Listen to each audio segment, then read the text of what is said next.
pessoal, tudo bem? Bem-vindos aí a mais um vídeo da nossa série. E hoje a gente vai falar sobre sobrecarga, né?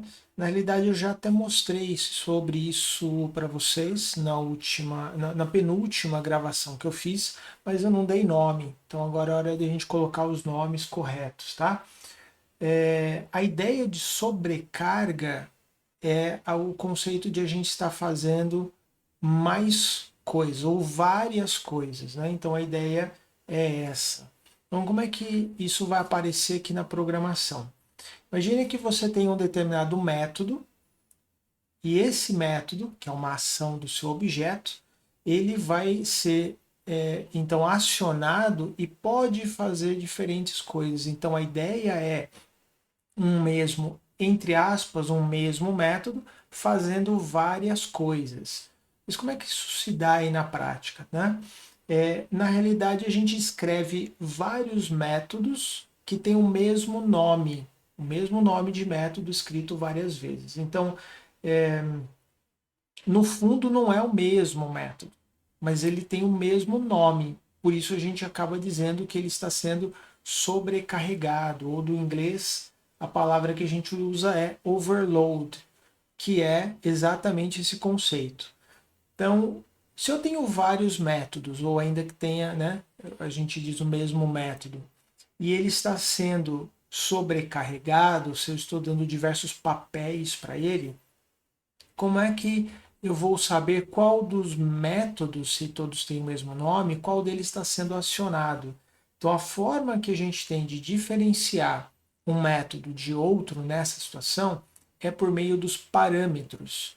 Então, a obrigatoriedade, quando a gente faz a sobrecarga, é que exista pelo menos um parâmetro que tenha ou tipo diferente, né? Ou ainda, se eu tiver vários parâmetros, que a ordem deles seja diferente. Então, por exemplo, se eu tenho um parâmetro inteiro na primeira posição e um string na segunda posição, se eu trocar e colocar primeiro a string e depois o inteiro, isso já serve como uma diferenciação. Agora eu posso ter um método que tem um parâmetro, o outro que tem dois, o outro que tem três, e lembra, todos com exatamente o mesmo nome, certo? Agora, o que não é possível fazer é usar o retorno do método como tendo um diferencial. Não dá para pegar dois métodos com o mesmo nome, com a mesma quantidade de tipos de parâmetro, e trocar só o retorno. Isso não vai servir para fazer para nós a diferenciação dos métodos, né? Eu disse para vocês há 2 vídeos atrás, aí, seguindo a sequência que a gente está fazendo, que nós falamos sobre isso, né? E aonde é que isso apareceu? Quando nós aplicamos esse conceito dentro de um construtor. Então nós criamos lá um construtor e eu falei, ó, você pode ter um construtor sem parâmetros e pode ter um construtor com parâmetros, né? O sem parâmetros é o construtor default e com parâmetros um outro construtor que a gente teria. Então, nessa situação, a gente tem exatamente a aplicação do conceito de overload. Eu trouxe aqui exatamente essa ideia que a gente explorou, né, há alguns 2 vídeos atrás. Então, nós temos aqui a classe pessoa, considerando que ela tem 2 atributos, tá? A chave está fechando aqui por uma questão apenas estética, né? Mas esses 3 construtores que a gente está vendo aqui, ó, né, do lado esquerdo, deixa eu só pegar aqui o meu apontador, do lado direito, perdão, são os construtores e aqui seria a classe onde esses construtores estão dentro, né?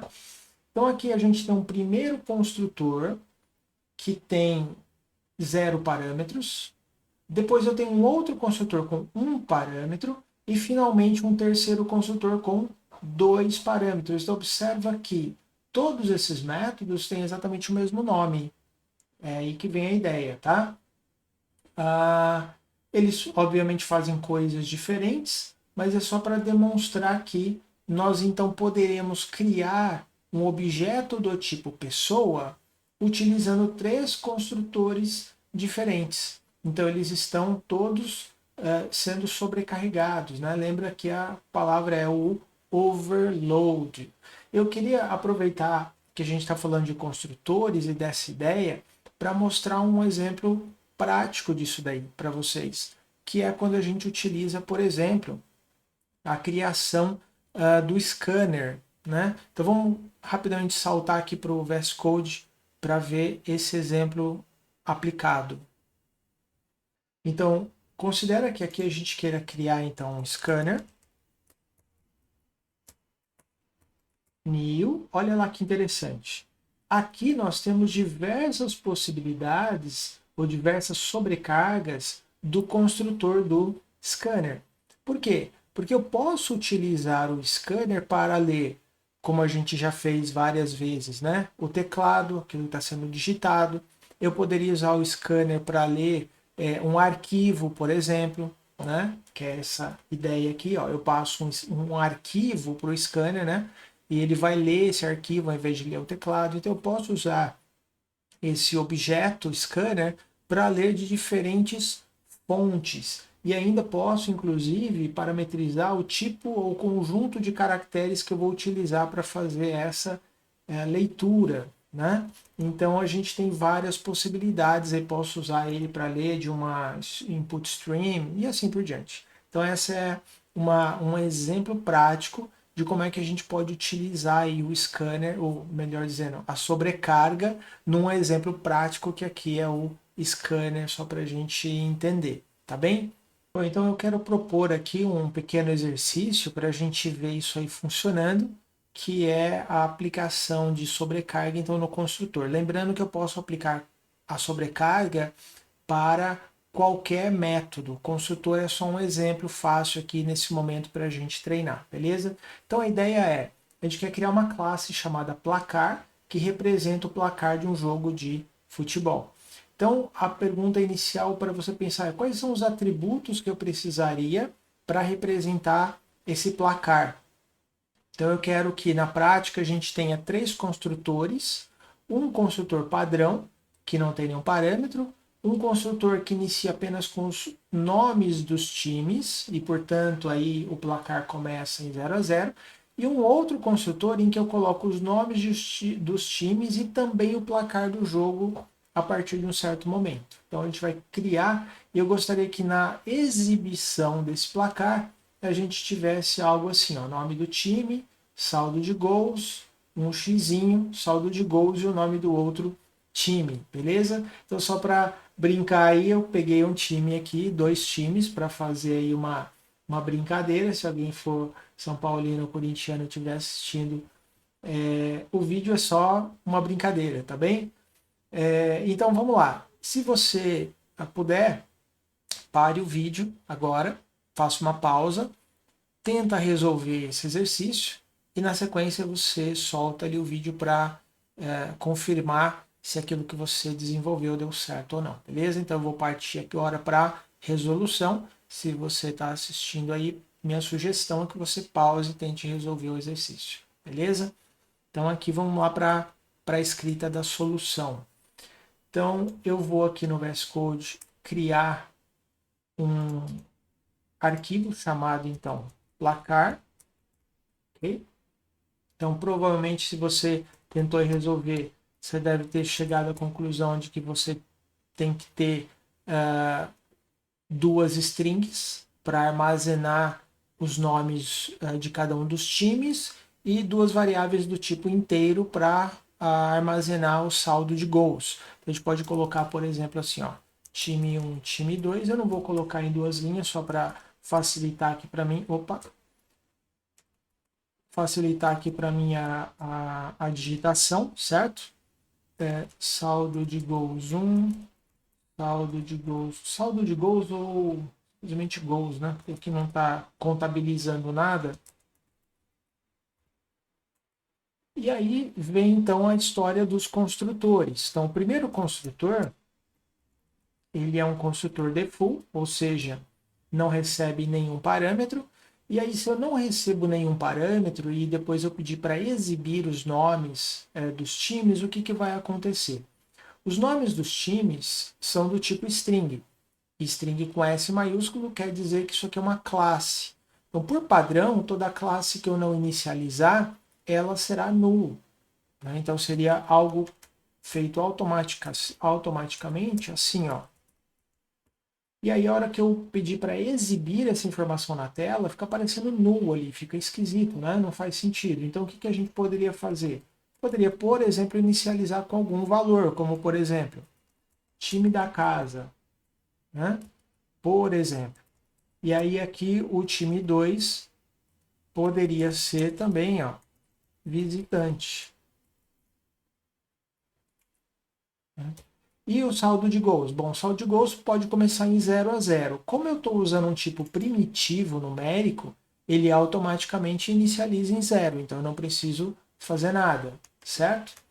Depois aqui a gente, depois aqui a gente teria um segundo construtor, que dessa vez vai receber aqui os nomes dos times. Ok? E aí, nesse caso, eu vou inicializar, eu não vou fazer validação aqui para esse exemplo, tá bom? Então, eu vou assumir que qualquer que seja o nome que ele me mandar vai estar correto. E pronto. E aí, de novo, como a quantidade de gols, né, é um número inteiro, automaticamente inicializado em 0 a 0. E por último, a gente teria um terceiro construtor, que eu vou aproveitar aqui já. Ó, vamos aproveitar aqui para mostrar o seguinte, né? Quando eu duplico aqui, ó, o construtor, ele está falando o seguinte para mim, olha, esse construtor está duplicado. Por quê? Porque os parâmetros são exatamente iguais, sendo que o nome é igual. Se eu acrescentar aqui no final, ó, mais um atributo, perdão, parâmetro, né? Mais um parâmetro, ele para de dar erro, que é exatamente o conceito que a gente falou, né? Se eu tenho pelo menos um parâmetro diferente, tá tudo bem. Tanto na quantidade quanto na ordem, eu posso ter essa diferenciação. Então, se eu duplicar de novo esse cara aqui, ó, e, por exemplo, trocar aqui a quantidade de gols com a posição em que eu estou fornecendo aqui o time 2, ele também não vai reclamar. Nos dois eu tenho 3 parâmetros, nos dois eu tenho 2 strings e um número inteiro, mas a ordem deles é diferente. Então, automaticamente, ele vai diferenciar que não é o mesmo método, beleza? Então, isso é importante. E se a gente estivesse numa situação aqui, só para aproveitar também o exemplo, né? Em que eu tenho algo assim, ó. Vamos colocar que esse cara aqui é void, né? Ou seja, não tem retorno. Se eu duplicar, ele vai falar que isso aqui é igual. Ah, eu vou mudar o tipo de retorno aqui, ó. Não importa, ele continua reclamando e falando que eles são iguais. Então, o tipo de retorno não serve para diferenciar a sobrecarga, tá bom? Então, aqui eu tenho que também passar, voltando para a resolução do exercício, a quantidade de gols que cada um dos times fez. Então aí eu vou inicializar de novo, eu não vou para esse exemplo aqui fazer nenhuma validação, tá? Só para a gente testar. Pronto, temos aqui os 3 construtores que foram solicitados. E por fim, eu quero exibir a informação conforme o enunciado, né? Que é nome do time, saldo de gols, um X e a mesma coisa do outro lado. Então, por exemplo, vamos criar aqui, ó, um método chamado exibir placar. Na verdade, nem precisaria do placar, né? Se eu já estou dentro da classe placar, é exibir o quê? Exibir o placar. Então, vamos colocar aqui, ó, nome do time 1. Na frente, vamos colocar aqui, ó, um espaço e colocar a quantidade de gols desse time. Depois, um X separando os dois. E aí a gente inverte aqui, vai ser quantidade de gols do segundo time, um espaço e, por fim, o nome do time 2, certo? Então, como é que a gente utiliza isso aí? Então, vamos fazer 3 exemplos aqui. Ó. Vamos criar um primeiro placar que usa O construtor, veja que eu tenho aqui ó, a indicação das 3 sobrecargas, certo? Então, o primeiro vai usar um construtor default ou padrão. O segundo vai utilizar aqui o construtor com 2 parâmetros. Então, vamos colocar aqui igual estava lá no exemplo do slide, certo? E, por fim, um placar 3, aonde nós vamos colocar um número aqui. E aí depois eu vou pedir para exibir cada um deles, certo?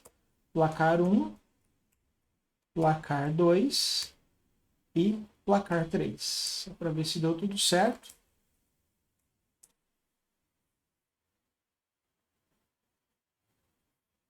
Então aí nós temos os três placares sendo mostrados, né? O primeiro, onde nós não passamos parâmetro, inicializou como time da casa e visitante. O segundo, que eu não passei o valor, né, do saldo de gols ali, ele inicializa em 0 a 0. E o último, que a gente passa todas as informações e ele acata cada uma delas. Beleza? Bom, pessoal, então lembrem-se do seguinte: o overload precisa de pelo menos um parâmetro diferente, ele pode ser aplicado para qualquer método que a gente precise, né? E o retorno não pode ser usado como fator de diferenciação entre os métodos, tá bem? Então é isso, a gente se encontra na próxima, um grande abraço.